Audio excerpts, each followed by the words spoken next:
Imagine everything you touch turns to gold, but that still isn't enough. Discover a greater wealth that can truly transform your life. Welcome to the No Bow Tie Show. I'm John No Bow Tie Swoboda, author, musician, and mindset mentor. Get ready to discover your unique edge, tools to conquer doubt, and the power to live with limitless joy. Sometimes the best frame of mind is to have an attitude of gratitude. Now, what I mean about this, it's not just about thinking positive, and it's not just seeing the good in things, but it's knowing that there are things to be thankful for, and that the chemistry of gratitude in your body and in your brain will allow you to have thoughts that will build on each other and start to clear your mind and start to see possibilities in every situation of the day. That sense of gratitude can often kickstart what you need to have the better life. It's not about being complacent and just overlooking things in favor of your comfort zone. An attitude of gratitude is actually taking thoughtful action in your mind about what is real. Now take a moment and just think back of some of the things that have happened in your life that are fantastic. Think of all of the things that have happened in your life that did work out.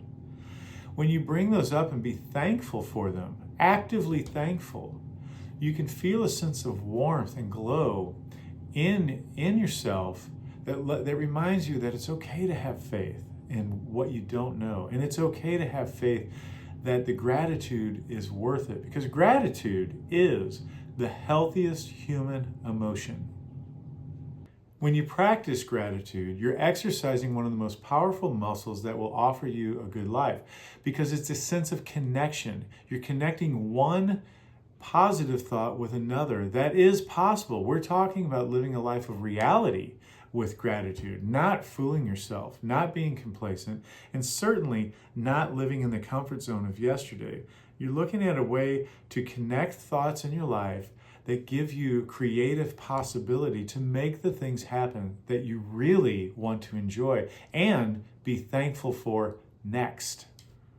Some people have asked me how essential the attitude of gratitude is. They reference that they know people who get a lot of things done and reach their goals and really don't have that sense of gratitude.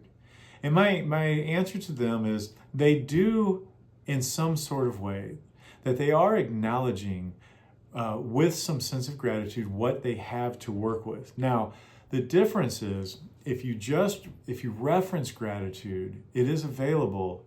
It will ignite momentum in your life to move you forward. Have you ever met somebody who, when you meet them, you can tell they're thankful to have met you? They're looking at you, wanting to know who you are, wanting to know what you're about. They're wanting to know what kind of connection is available for them of your life, and they're thankful for your presence. Think of somebody who you've known that way, and you're probably thinking about somebody who connects with a lot of good things and has what we call good luck. It's a misconception that if you have more, you will have more gratitude. That would be temporary. Many people, they'll actually, say in their prayers, or they'll say to the sky, if you give me the things that I'm asking for, I will be thankful. It does not work that way. If you can't be thankful for the things that you have, what makes you think you're going to be thankful for the things that you're given? It will be temporary. A lot of people see gratitude as something they will have once they're given what they want. That's not how it works. When you have gratitude as a foundation to acknowledge what you have been given and all the things around you that are working in your favor. For example, if you can breathe, you have something that you can be thankful for. Now, I know that is an extreme example, but take that and just think of things that have gone well in your life that you're still building on, things that have opened doors or people that have led you to the things that you wanted that you have now forgotten. And it is a cliche that if people are given more, they will be more thankful. And I'm like that too. I will acknowledge the gifts I've been giving with excitement. But we have to take time. You and I both can take time to just dig deep and use gratitude as a tool. And before we start anything, whether it is a conversation, a project, or a goal that we're pursuing, we can use gratitude as a tool for momentum. There is no better energy than going into a situation being thankful in general, just in general, not for a specific item, but the attitude of gratitude. Well, one of the greatest drives that we misunderstand as human beings is the drive of dopamine. We believe it so firmly that we act on it and forget that it is camouflaging our minds with desire. For example, you may have heard of the legend, the myth of King Midas. He's the king that the god Dionysus, I think it was, made it. He fixed it so that everything that he touched would turn to gold. You remember, you heard this when you were a child, and oh, how great! Everything he touched turned to gold. And the end of the story, I'm sure you're familiar with it, that he ended up starving because even his food turned to gold. And the last straw was when he went to talk to his daughter and reached out and laid his hand on her, and she turned to gold, stiff as a board, and everything in his life. Now we're talking about a king, somebody who has everything, but yet he wants more. And this is the drive of dopamine, that the more we get, the more we want. At some point, we're not really thankful for what we have until it's taken away. And back to the story, King Midas, he went to the god and prayed that if he could go back to what he had, he would never want with greed again. And he was given the opportunity to erase all of these prayers that he wished for, of turning everything into gold with a touch, by going down and sacrificing into a river and putting it all in a river, and then his gifts were washed away, but he was back to normal. And now he had what he really wanted. He wanted to have the simple things in life that he could be thankful for. And that is when his life actually had value, rather than the things in his life or the achievements in his life. And today, we see the golden touch in very shallow ways. We see it in being able to scroll the latest technology. The quicker we can do something, the more things are automated for us. Or the comfort zones that we have that give us instant gratification because we either smoke it, drink it, or watch it. These are not lasting values. These are not based on lasting values that will give you a sense of perspective in life to really appreciate who you are and what you can become. There's an old saying, a wise man somewhere once said, I'm sure, that the more you appreciate what you have, the richer you are. In other words, you probably have enough, and it's okay to want more. That's goal setting. I want more. I want more friends. I want to be better on my instrument. I want more money. There's nothing wrong with that. But there is such thing as enough. And we know that we can exercise appreciation when we can sit down and say, okay, enough is enough. I'm going to sit and appreciate what I have done, what I have in life, the people that I love, instead of always having to gather more. Gratitude is a way to not be blind of your true treasures. With Midas, touching everything and turning to gold totally distracted him from the reality of life, the relationships that he had, the talents that he could exhibit and develop. And he was just focused on, as we said before, more. Everything was about more. Do you have this in your life where you think the greatest achievement is more, versus the greatest achievement is a better relationship, or the greatest achievement is to fully understand the relationship that you're in or the person that you're with, or simply to refine and develop your talents so you can deliver with intent to connect with another human being. These have resonance. These have value. The idea of just having more can be limited more than you think. Unfortunately, we're often jarred in life by a challenge of perspective to force us to have gratitude. A loss of a loved one, a loss of a limb, loss of a job, or just something just horrible happens that's unexpected in your life that shakes your world, it rattles your cage, and it forces you into being thankful for what you have left. It doesn't have to be that way. And I use the example of King Midas because he really was forced into a change of perspective. He lost his life, but yet he was still alive. How often has that happened with you? You have everything that you want, but you don't feel like you have a sense of purpose. Have you lost perspective on what is really, truly important? Now, a lot of us, perhaps all of us, are not kings or queens. And even without the ability to touch things and turn it into gold, we do not have everything that we want. And we find ourselves often lacking. First of all, this is real, okay? That if you are in a situation in life that is horrible, it is even more important to exercise a sense of gratitude. Now, I want to repeat, this does not mean to just put on a positive smile and ignore and be in denial of your life. But for you to have strength, having gratitude is core to that strength.